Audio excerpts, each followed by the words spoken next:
So let's dive into a story about a place where ancient faith and cutting-edge tech crash into each other, all because of a little mystery hidden inside a stone wall. It's really a story about two different ways of seeing the world, and it all kicks off with one simple, kind of strange question.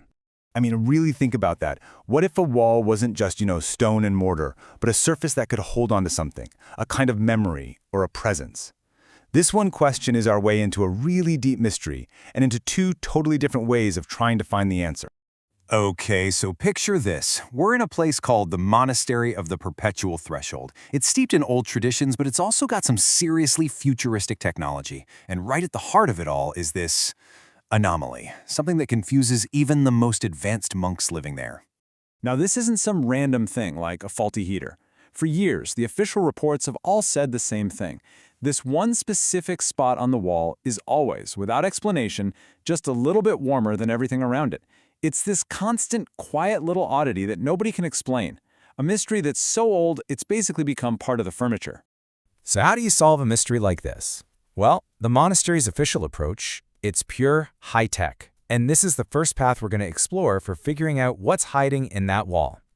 The main piece of hardware here is something called the lattice graft. The best way to think about it is like plugging directly into a divine internet, one that's hardwired right into the building itself. It's a neural implant that lets these special monks, they call them communers, tap into what's known as a resonance field, a kind of spiritual network holding the consciousness of saints from long ago. For a communer, a guy like Brother Senin, the experience isn't subtle at all. It's explicit, it's loud. Through that graft, the warmth isn't just a hint, it's a clear signal.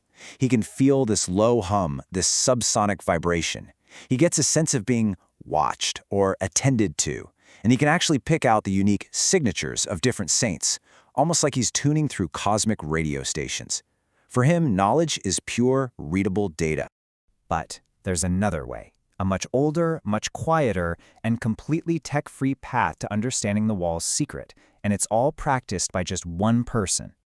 60 years. Just let that number sink in. Forget neural implants and resonance fields. For 60 years, one man, Brother Axel, has been doing one single simple task. And this, right here, is where our story takes a really fascinating turn.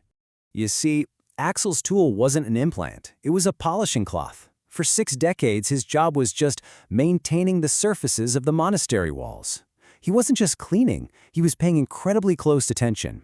Through millions and millions of repeated motions, his hands basically became these finely tuned, super-sensitive instruments. He built what the story calls a body archive of knowledge. He could feel things no machine ever could. And this just lays it all out so perfectly, doesn't it? On one side, you have the augmented monk reading the wall with tech, getting clear, explicit data. On the other, you have Brother Axel, the craftsman, reading the exact same wall with his hands in a cloth, perceiving this quiet, implicit feeling. One is an installed technology, the other is a trained human attention. Two totally different paths to the same truth. Or are they? And that is the absolute key question, right? If Axel's low-tech method actually works, why bother building all that fancy, expensive hardware? Well, the answer reveals this hidden history, and it suggests these two paths are way more connected than they seem. Because long before the augmented monks and way before all the official reports and theology, one person started this whole thing, the builder. Her name was Maret. Years before Brother Axel even started his work, and long before the lattice graft was even a concept, Maret was just a young apprentice running wires in the monastery. And with her calloused finger, she felt it. The exact same strange warmth in the stone. No graft, no special training, just pure, unassisted perception. So what did she do? First, she felt it. But here's the key. She didn't just ignore it. She actually built an instrument, the ozone detector, to prove that what her own hands were feeling was real. With that detector, she mapped out the entire geography of this presence. She created a blueprint. And that blueprint, that became the very foundation for the monastery's high-tech resonance arrays. The whole system was built just to find what her trained attention had already discovered.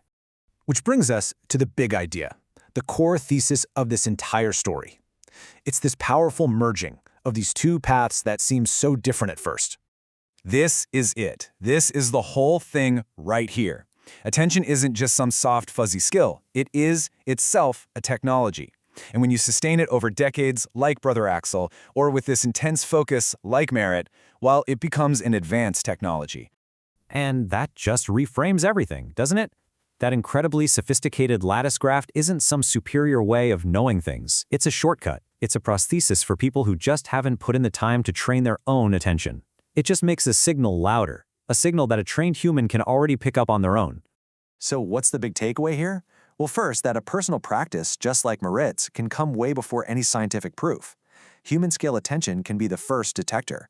And maybe most profoundly, technology might amplify a signal, but it was the sustained attention of people, the founders, Maret, Axel, that nourished that presence in the first place, making it strong enough for anyone to detect it all. And that leaves us with a final thought to chew on. The story started with a warm wall, right?